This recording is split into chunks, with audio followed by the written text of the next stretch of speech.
Makibukas po tayo sa Genesis chapter 21 verse 1 to 5. Inulit po makibukas po tayo sa Genesis chapter 21 verse 1 to 5. Pinagpala niya si Sarah at tinupad ang kanyang pangako. Ayon sa panahong sinabi ng Diyos, si Sarah ay nagdalang tao at nanganak ng isang lalaki. Kahit matanda na noon si Abraham, Isaac ang pinangalan ni Abraham sa kanyang anak ayon sa utos ng Diyos. Tinuli ni Abraham ang bata 8 araw pagkasilang nito. 100 taon na si Abraham nang ipinanganak si Isaac. Mag-jump naman po tayo sa Genesis chapter 22 verse 1 to 2. Pagkalipas ng ilang panahon, sinugod ng Diyos si Abraham. Tinawag siya ng Diyos, Abraham, narito po ko, tugon naman niya. Sinabi sa kanya, isama mo ang kaisa-isa at pinakamamahal mong anak na si Isaac at magpunta kayo sa lupain ng Moria. Umakyat kayo sa bundok na ituro ko sa iyo at handog mo siya sa akin. Amen.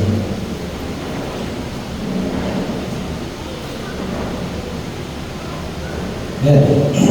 Praise the Lord. Hallelujah. Buti po ang ating Panginoon. Hallelujah. Yan. Naniniwala po ako mga pagdahil sa buhay ni Lord sa atin. Wala po pag-isip natin kanina umaga. Yan. Ay naranasan natin at naramdaman yung pag-ibig ng Panginoon. Yan.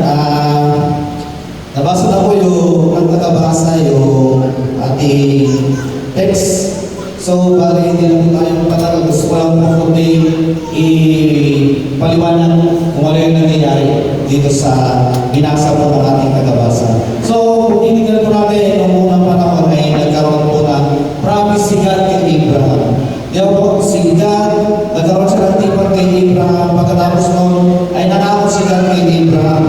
Ano ba yung pangalan ni God kay Abraham? Ito po yung si Isaac. Pero ipapanganak na isang bata na magagaling kay Abraham at may magagaling kay Sarah. Then, noong una, si Abraham at saka si Sarah ay nagkaroon sila ng doubt.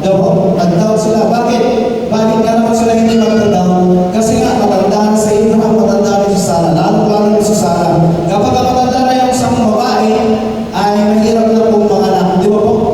Kapag nasa, ano na siya, line of 40s, line of 40s, ay mahirap na pumanap yung isang babae. So, bali, miracle na lang yung mangyayari kapag nanganak yung isang babae sa mga linya na to.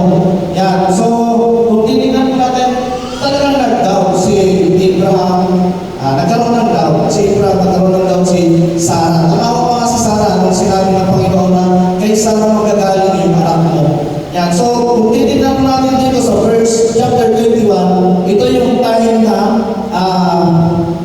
si God finulfill niya yung promise niya kay Abraham at kay Sarah sa pamamagitan ng isang anak na lalaki.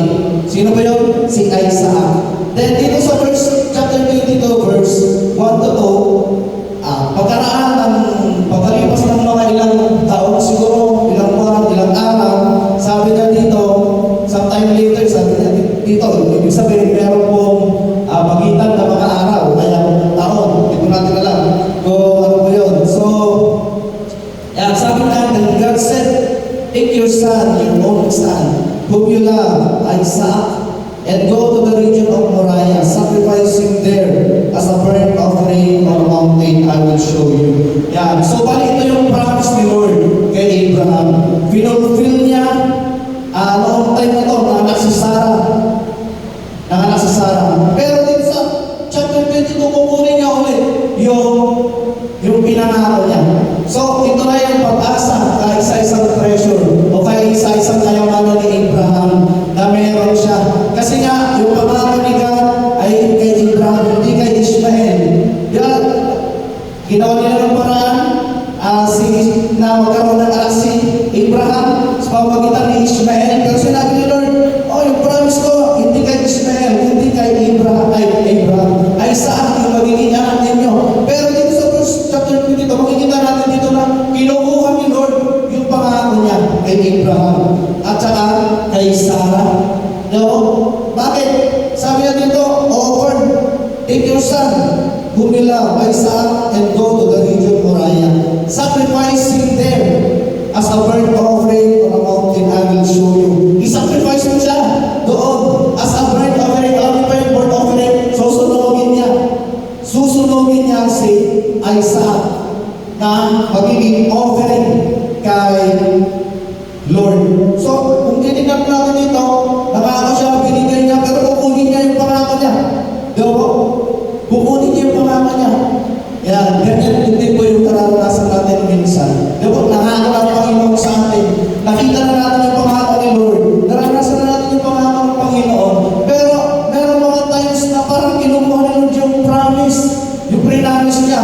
Meron mga times na parang nabablurred o kaya na blind yung mata natin at hindi na natin makita. At kaya naman parang hindi na natin makita. Di ba po? Ganyan po yung nangyayari minsan. Di ko alam kung naranasan niyo na to o ngayong mga ngayong panahon naranasan niyo yan. Pero naniniwala ako na bawat isang mananampalataya ay nakaranas na nito o naranasan yung bagay na ito. Dahil kung titignan po natin dito ay sumunod si Abraham dun sa verse 3. Early the next morning, Abraham got up and loaded his donkey. Grabe napakalungkot yung pangyayari na to kay Abraham. Kung ako lang si Abraham, malulungkot ako. Bakit? Isang pangako, nag-iisang anak na binigay ng Panginoon. Natuwa ako, pero nalulungkot ako. Bakit? Kasi kukunin niya din agad. Pero hindi natin alam yung plano ng Panginoon. Kung babasahin ko natin yung chapter 2, babasahin ko natin yung chapter 2, makikita natin doon na hindi kinuha ni Lord si Abraham, si Isaac. Ano ba yung nangyari? So, meron lang gustong gawin si Lord sa time na to. Kaya nga sabi niya dito na tinesting lang niya doon sa verse 22. Sometime later, God tested Abraham. So, bale, dumarating yung time na sinusubok tayo ng Panginoon. Lahat ng mananampalataya ay nakakaranas ng pagsubok ng Panginoon. At kailangan natin malampasan yung mga pagsubok ng Panginoon na ating nararanasan. At hindi niya tayo susubukin sa mga bagay na kaya-kaya natin lampasan. O sa mga bagay. O sa mga mabababang bagay lang na kung saan mawawala sa atin ay parang wala lang. Diba? Minsan susubukin ka ni Lord dun sa bagay na kung saan pagkaitatas na to ay magre-react ka. Example, yung bagay na to mahalaga sa'yo, pinakamahalaga sa'yo. So, yung ginagawa mo, tinitake care mo yung bagay na to. Iniingat-ingatan mo yung bagay na to. Every morning, nililinisan mo, iniipuan mo. Ayaw mo ipuan ng iba. Kapag ka nahipo ng iba, ayaw mo ipagalaw. Ibig sabihin, yun yung pinakamamahal. O kaya pinakagusto mo na bagay. So, bakit minsan ganyan mo yung gusto gawin sa ating mga Panginoon, yung mga bagay na ayaw natin ipahawak sa iba. O kaya ipahawak sa Panginoon. Yun yung mga bagay na gagawin niya at gagalawin niya.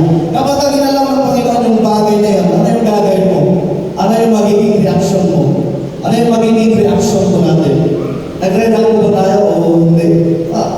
Ano yung nagiging reaction natin kapag ginagalaw ni Lord yun?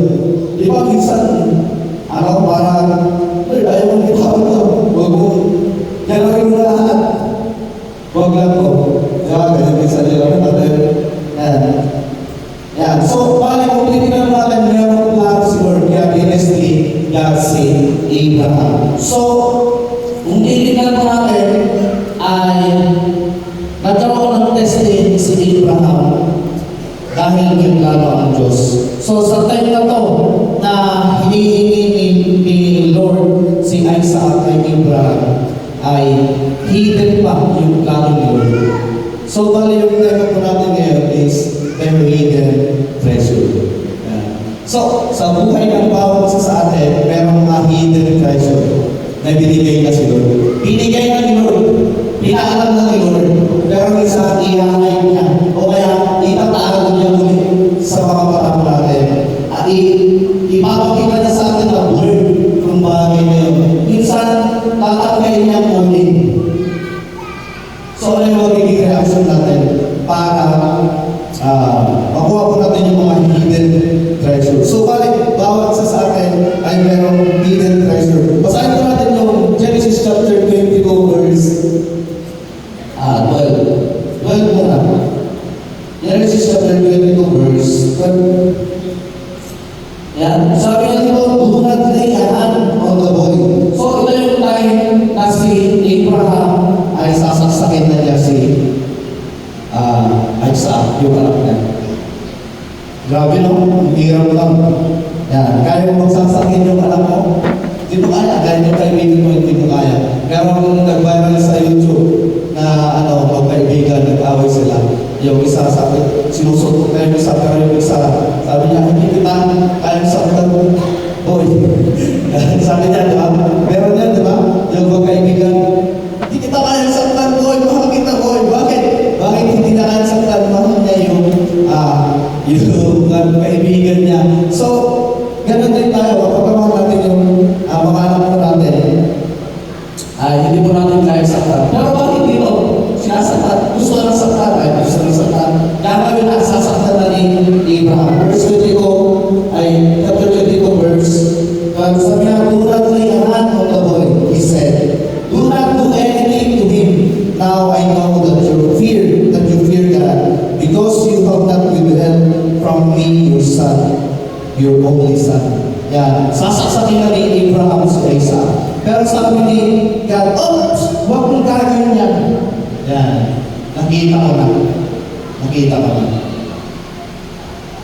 Pasado ka na sa testing. Sabi ni God, pasado ka na sa testing. Mas natakot ka sa akin. Mas mahal mo ako. Mahal mo yung anak mo. Pero kaya mo nabigay yung anak mo para sa akin. Pero hinihiling si Lord minsan sa atin na kaya ba na kung saan nahirapan tayong ibigay. So, ano yung kailangan po natin gawin para ma-unlock yung mga hidden treasures na meron po tayo? Dito sa verse 15 to 17, sabi niya, the angel of the Lord called to Abraham from heaven second time. Pangalawang pagtawag na niya to. Ito yung pangalawang angel. Yung una, sabi niya, kung sasasakin. Pangalawang pagtawag ng angel, sabi niya, second time, and said, I swear by myself, declares the Lord, that because you have done this, sabi niya, dahil ginawa mo to sa akin, and have not withheld your son, your only son, I will surely bless you. Dahil ginawa mo to sa akin, dahil pinakita mo yung pag-ibig mo sa akin. Yan, sabi na dito sa verse 17, I will surely bless you and make your descendants as numerous as stars in the sky and as the sand on the seashore. Your descendants will take possession of the cities of their enemies, and through your offspring, all nations on earth will be blessed because you have obeyed me. So, alam ba yung mga hidden treasure doon sa testing ni Lord? Meron mga hidden treasure doon sa testing ni Lord. Ano po yan? Yung abundant blessing. Sureness, security, doon sa abundant blessing na ibibigay sa atin ni Lord. Yeah, so, kami kapag nagtumala ka sa silent testing, mapaalam ka. Bakit? Sa kabila niya, merong abundant blessing. Ano ba? Victory ito rin niya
kailangan magkaroon ka ng testing. Yan. Magkaroon tayo ng testing sa buhay. Kapag walang testing, walang blessing. Walang testing, walang victory. Kaya kung titignan natin lahat ng mga Bible characters dito sa Biblia, nakaranas po sila ng mga testings sa buhay. Kung sila po ay nanampalataya sa Panginoon, at mas mahirap pa yung naranasan nila kaysa yung mga naranasan natin ngayon. Ano lang ba yung naranasan natin ngayon? Ano lang ba yung naranasan natin ngayon? Si Jeremiah, nakita niyo yung buhay ni Jeremiah, alaban niya, magmula sa hari, magmula sa priest, magmula sa mga ibang mga prophets, lahat na pinuno ng sundalo, mga sundalo, lahat ng tao. Kalaban ni Jeremiah, yan yung testing sa kanya. Ikaw, sino yung wala na ng kalaban, di ba? Halos lahat na gusto ka. Di ba? Minsan, pagka nakikita nyo na dyan, so, kung titignan ko natin yung mga Bible characters na to, is nagkaroon din po sila ng testing. Ibig sabihin, walang excuse. Nakilala yung mga Bible characters na to sa pamamagitan ng testings. So kapag kami wala ng testing sa buhay, hindi ka magkakaroon ng katapukayan, kaya hindi ka magtatapukayan. Kapag walang testing, kapag hindi mo hinaharap yung testing sa buhay mo. Yan. Sino ba yung mga pinagpala? Sabi ng Panginoon sa Mateo chapter 5. Sino yung mga pinagpala? Sabi ng Panginoon, pinagpala yung mga nahihirapan, pinagpala yung mga nabibigatan. Sila yung mga nabibigatan, sila yung mga nahihirapan. Pero, pinagpala sila. Bakit hindi na sinabi ko na pinagpala yung mga nahihirapan, yung mga walang sakit, pinagpala yung mga tao ngayon? Yung mga kaya nilang gawin yung nagpapagay. Pero yung sinasabi ng Biblia, ito yung mga pinagpala. Yung mga nahihirapan, yung mga nabibigatan. Sila yung mga pinagpala. Dahil sa pagsulot nila sa Panginoon, pinagpala sila. So, kapag nakakaranas ka ng testing sa buhay mo, pinagpala ka ng Panginoon. Naginiwala ko ako dyan, na pinagpala ka ng Panginoon. Nakakaranas ka ng testing. Ang problema yan, hindi lang na tayo dapat nakakaranas ng testing. Kundi hinaharap natin yung testing. Yun yung pinaka-importante. Nakakaharap ka na ng testing, pero hindi mo naman hinaharap. Ano yung mangyari? Wala pong mangyari. Daw, si Joseph, nakaranas mo siya ng testing sa buhay. Dumating yung panahon na hindi niya maintindihan yung nangyayari. Nakapanaginip siya, tapos parang yung sa panaginip niya ay pabuksan niya ang lahat. Yung tatay niya, yung nanay niya, yung mga kapatid niya, pabuksan niya lahat, lumulunod sa kanya. Pero balik lang yung nangyari. Kung titignan natin, in-out siya sa family. Kung pinagtangan sa patay, naghihirap siya sa ito, nakulong siya. Ano ba yung buhay ni Joseph? So, kung ako si Joseph, magkakaroon ako ng kasyon, ito na ba yun? Ito na ba yung sinasabi mo? Ito na ba yung pangako mo sa akin? Ganito ba ba talaga man ako? Di ba? Magkakaroon tayo ng kasyon na doon sa Panginoon. Pero kung titignan mo natin si Joseph, nanampalataya siya. Dahil hinarap niya yung testing ng kanyang buhay. So, ano yung nangyari kay Joseph? Naging second in command si Joseph doon sa buong Egypto. So, balik, ganyan po yung nangyari doon kay Joseph. Alam niyo ba, si David ay naging David kung hindi niya hinarap si Goliath? Kung hindi hinarap ni David si Goliath, mayroon isang tao na papalit kay David. Naging David siya, naging hari si David dahil hinaharap niya si Goliath. Finish niya yung testing. Walang ibang makaharap doon sa testing na yun. Dahil yung hari, kahit yung mga sundalo, kahit na anumang tao doon sa buong Israel,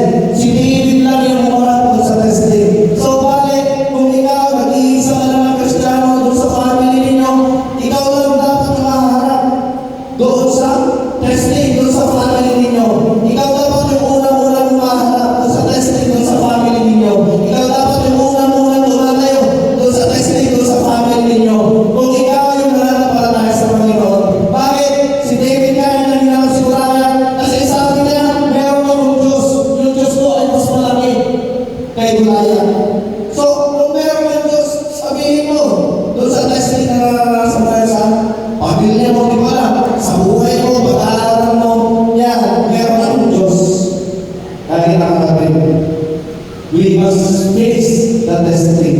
Hindi lang na, meron akong testing ngayon, napapalain ako ng Panginoon. Kailangan na po natin i-face yung testing. Ano ba yung ginawa ni? So, paano natin i-face yung testing? Sabi niya, readiness to follow God. So, bakit? Meron po tayong readiness. I-ready mo natin. Meron tayong readiness na sundin yung si Lord. Sundin na Panginoon. Tingnan nyo ako sa verse 23 na chapter 22 verse 3. Sabi niya, sinabi ni Lord, ito ay Abraham sa verse 2. Bigay mo sa akin yung anak mo. Yan. Sunugin mo siya. Bigay mo siya bilang offering. Sabi ni Lord ni Abraham, yung ginawa ni Abraham, doon sa chapter verse 3, early the next morning, Abraham got up and loaded his donkey. Early. Sobrang aga pa nito. Mga alas 5. Yung time na nag-devotion tayo siguro.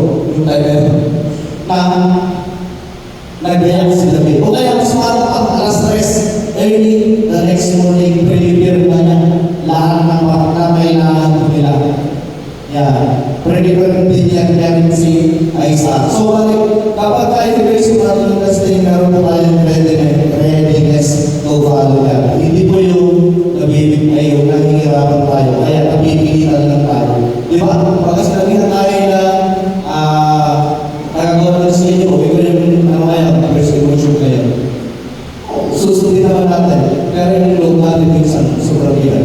Ayaw ko sa loob. Pero kung sinabi ni Pastor ko, gawin mo na. Meron tayong readiness. So, kapag meron binibigay sa atin na kailangan pa yung readiness natin. Hindi lang yung napipilitan tayo. Yan. Hindi yung napipilitan tayo na gawin yung bagay. Pangalawa sa atin na kailangan pa natin na i-surrender or i-give up. Kailangan pa natin mag-surrender kaya mag-give up. Ano yung bagay na kailangan natin surrender or i-give up? Yung bagay na hinahawak-hawakan ko natin. Yung bagay na mahalaga ko sa atin. Yun po yung bagay na yung kailangan ko natin i-surrender at i-give up. Si Abraham, sobrang halaga niya Isaac sa kanya. Pero surrender niya sa Panginoon. I-give up niya sa Panginoon. Pero, i-give up natin, i-give up niya sa Panginoon. Ganun po yung ginawa ni Abraham. Yan. So, nagawa na po ba natin ito, hindi ba? Kung hindi po natin nagawa pa, at iisip natin, hindi natin kaya gawin. Pagkaya natin sa Panginoon, kailangan pa natin gawin. Kailangan pa natin gawin. Pagka sinabi ni Lord, surrender mo na yan. Surrender mo natin. Pagka sinabi ni Lord, surrender mo yan. Surrender mo natin. Huwag natin sabihin na, huwag tayong magbuha ng mga excuses. Lord kasi ganito. Lord kasi ganito. Lord kasi ganito. Lord kasi ganito. Nasanay na ako sa ganito. Nasanay na ako sa ganito. Nasanay na ako sa ganito. Hindi ko na siya mabibitawan. Huwag tayo nagawang excuses. Bali ngayon, mag-i-start na po tayo ngayon na ipag-break yung mga bagay na hindi mo natin surrender sa Panginoon. Yung mga bagay na hindi natin kaya bitawan.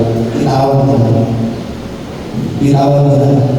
At ibigay ni Lord na massive talaga. Maaaring ibigay ni Lord yung bagay na yan.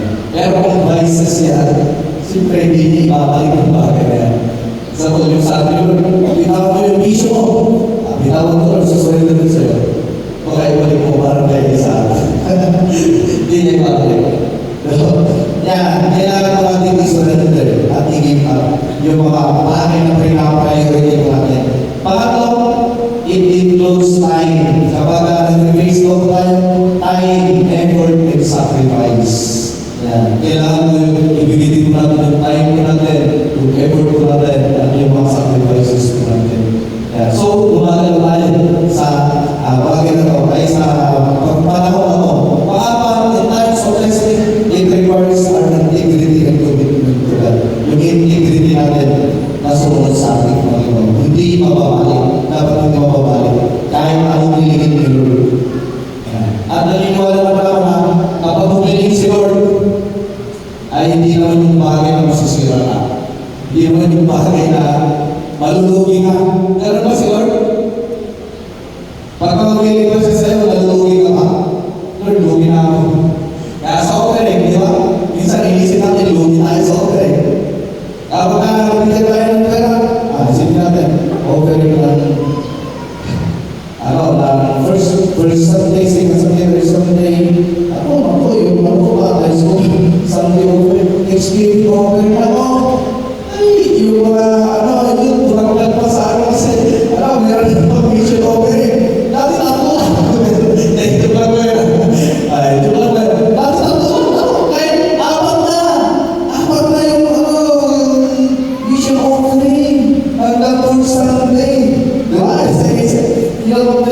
Di ba binibigyan siya ng reward ng mga hari? Pero sabi ni Abraham, sa inyo na yan. Hindi ako kukuha na kahit anumang piso. So yung kukunin ko lang, yung ginamit lang namin, pumunta kami doon sa labanan, nung umuwi kami sa labanan, yun lang yung kukunin ko. Sabi ni Abraham, bakit? Kasi alam niya na masigit pa yung ibibigay ni Lord sa kanya. Alam niya na si Lord yung magpapayaman sa kanya. Di ba? Kaya ganun yung ginawa ni Abraham. Meron po siya commitment at integrity sa ating Panginoon. Ibig sabihin, there is treasure in testing. Naniniwala po ba kayo? There is treasure in testing. There is victory in testings. So, meron treasure, meron kayamanan, meron blessing din sa testing. Meron kitagumpayan doon sa testings na nararanasan natin. There is reward. Yan, meron reward doon sa testings na hinaharap po natin. Yan na ang yung problema sa niya is we do not want to undergo in testings. Minsan ayaw natin. Kapag meron na tayong testing, wala natin iisipin is tumalikod. Wala natin iisipin umuwi. Sa mga estudyante, di ba po? Pagka meron testing, uwi na ako. Meron testing, yan, tumalikod. Gagawa ka ng iba ang gagawin mo. Kasi meron testing sa lugar mo na. So, iiwasan mo yung testing. Ayaw mo natin mag-undergo sa testing. Pero, if there's testing, there's blessing. Yan. So, kapag nakita mo may testing, harapin mo yung testing na yan. Para alam mo maakyat, pupunta ka ng Batyawan. Kapag nakaakyat ka na doon sa Batyawan, makikita mo yung kagandahan na masisinayan mo yung ganda ng lugar. Di ba po? Kapag nasa baba ka pa lang, wala kang ginagawa, walang testing, relaxing ka pa lang, hindi mo makikita yung mga ilaw. Yung ilaw na galing sa Angeles, yung sa Clark, di ba? Hindi mo makikita yung view, hindi mo makikita yung kagandahan na mamulianis. Pero kapag nakaakyat ka na, kapag napagod ka na, nakaakyat ka na doon sa lugar, makikita mo, wow, ang ganda pala. Ang ganda pala ng lugar na to.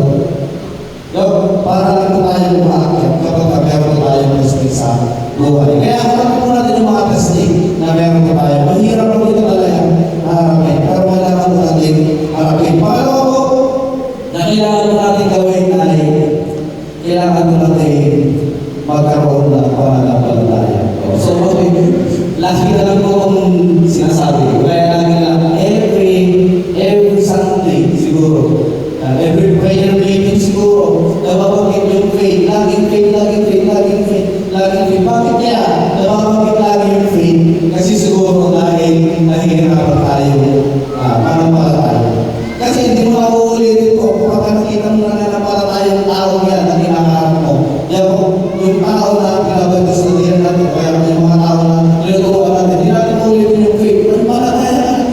Pero kapag hindi mo lagi ako ulit, bakit naman kasi mahirap gawin? Mahirap talaga gawin. Nawala pala tayo minsan. Mahirap pala tayo kasi sa hindi mo nakikita. Diba?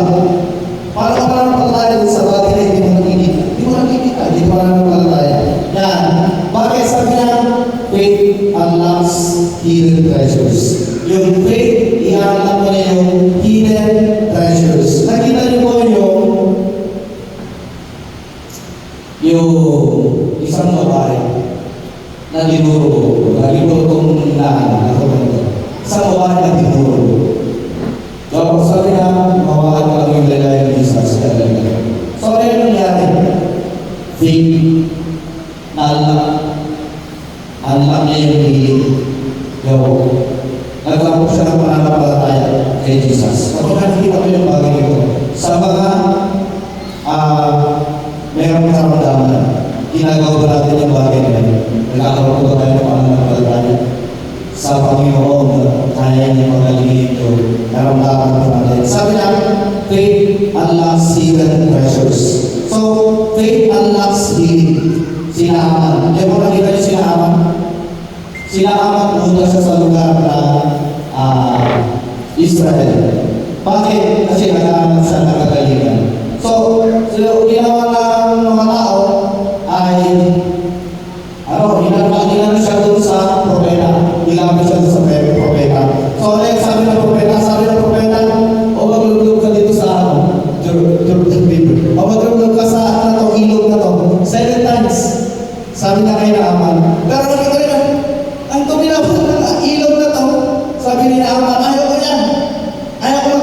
ayaw ko, ang daming ilog na mas malinis pa.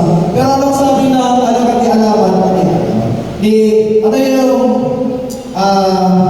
sabi ng alagang ni Naaman, sabi niya, di ba kapag ka masikip pa dito yung papagawa ng propeta sa'yo, gagawin mo? Ito lang yung gagawin mo, maglublog ka lang 7 times. Hindi ba mas maganda to? Sabi ni Noong Malagang Ginaaman. So, parang sinasabi niya, malapalatayan ka doon sa propeta. Malapalatayan ka doon sa sinabi ng propeta. O so, ano yung ginawa ni Naaman? Naglublog siya 7 times. Pagkalabas na, ano yung nangyari? Nagkaroon po siya ng kagalingan.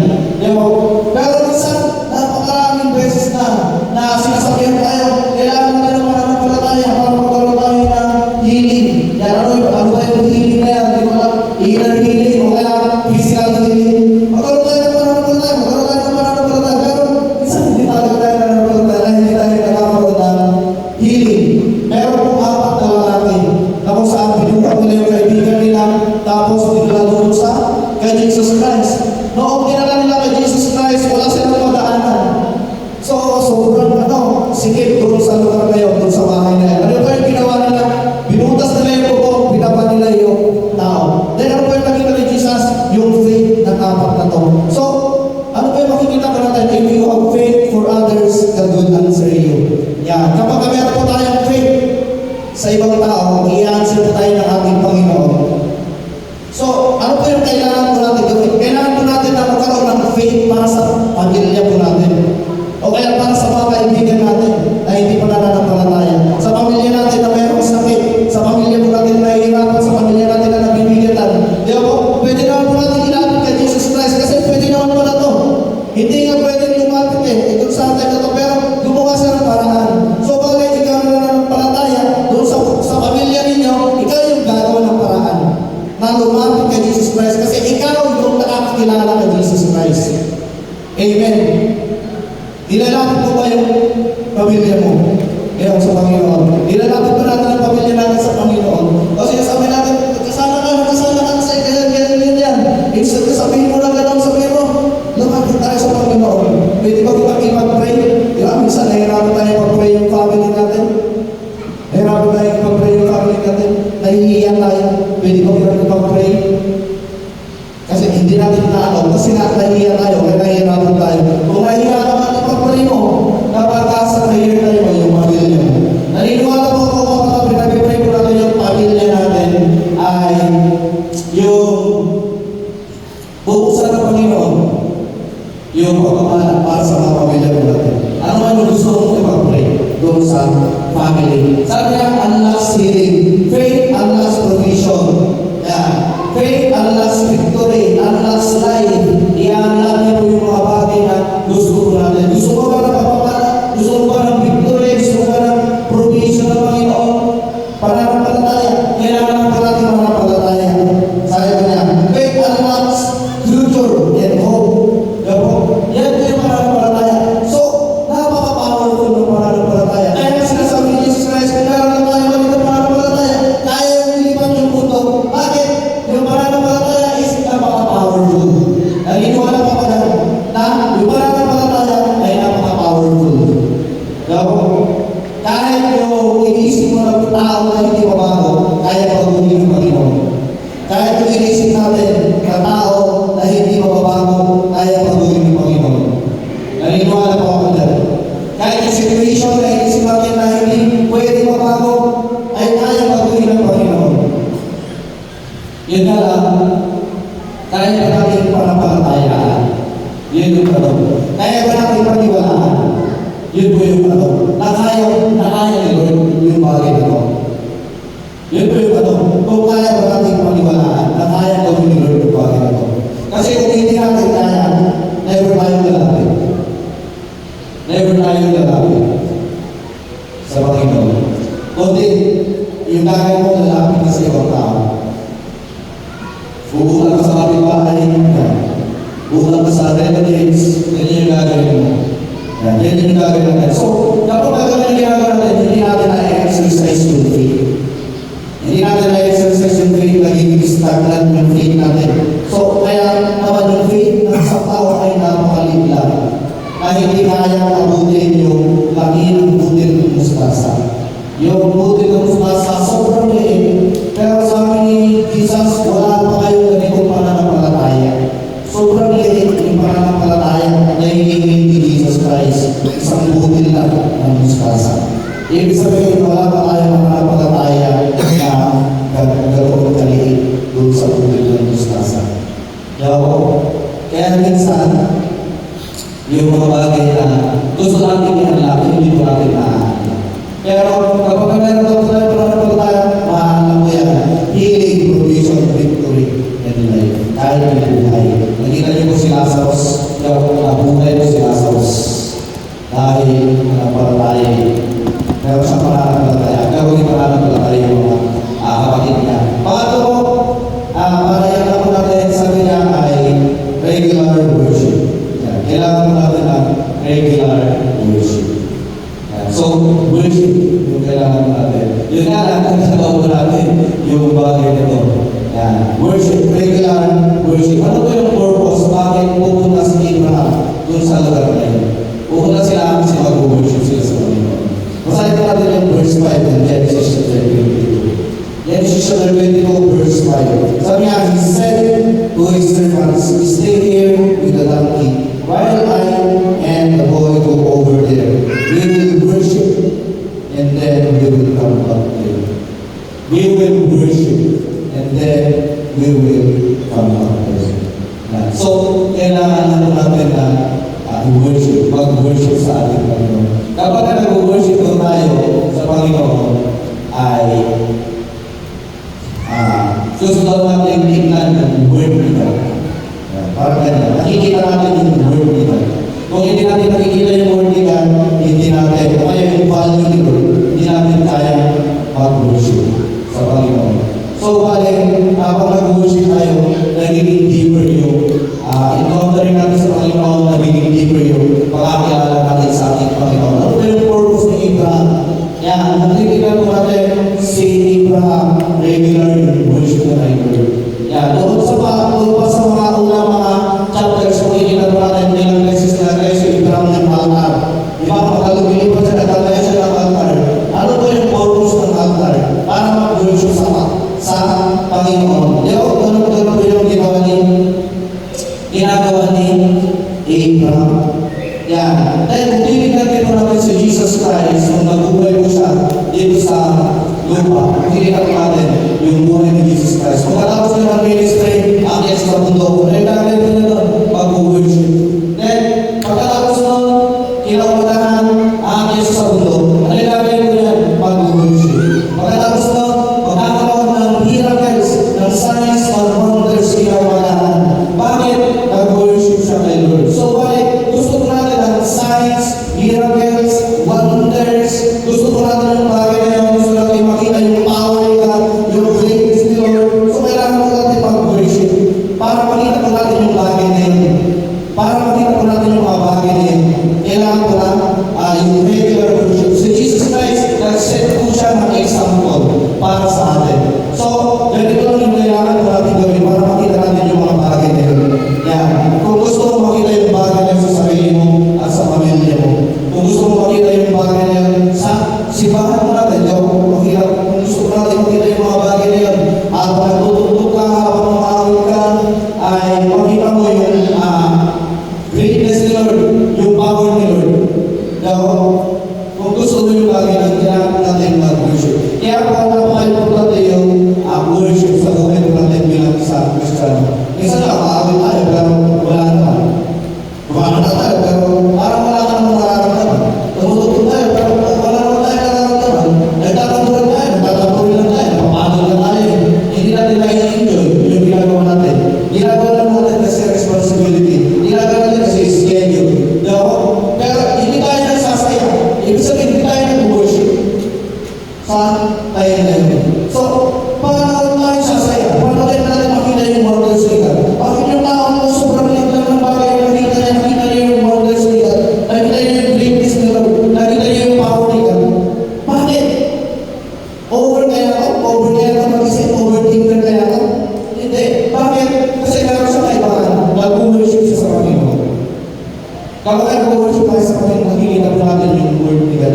kahit sa maliit na bagay, nakikita po natin yung word na ating Panginoon. Yeah, so kailangan lang po natin na i-worship sila para ma-unlock po natin yung mga bagay na hidden. Hidden. So, pagka ng Diyos, bago tayo ng Panginoon, meron mga hidden treasures na ibibigay niya para sa inyo. So, i-unlock lang po natin yung bagay na yun. Ma-unlock po yun sa mga magitan po na pag-praise po natin sa mga destinies ng faith at worship. Yun lang po yung kailangan po natin gawin. Wala na po ba? Kasi siguro yung iba ay babahagi din po na ibang mga masal. Pero kung titignan po natin, ito po yung makikita natin doon sa buhay ni Abraham sa tayo na ito.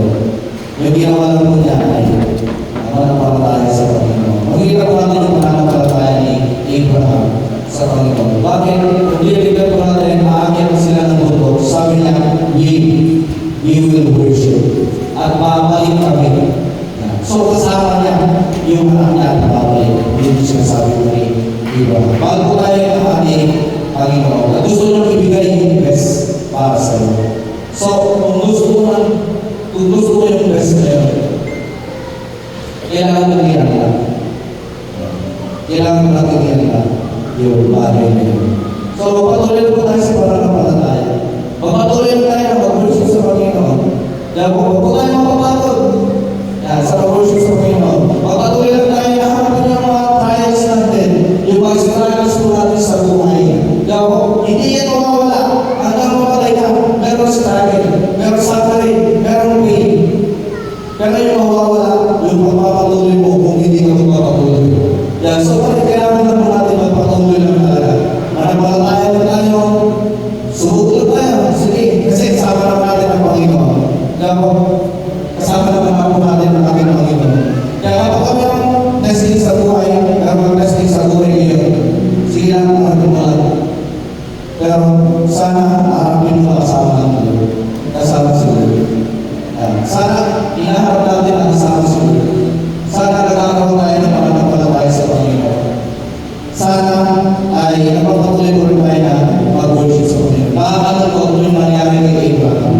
Nakakataon ko na rin yung maliit na Abraham na ibibigay niya yung anak niya. Pero ginawa ni Abraham yung bagay na yun. Nag-take siya ng tayo, umakyat siya sa mundo, 3 days na naglahan. Umakyat siya sa mundo.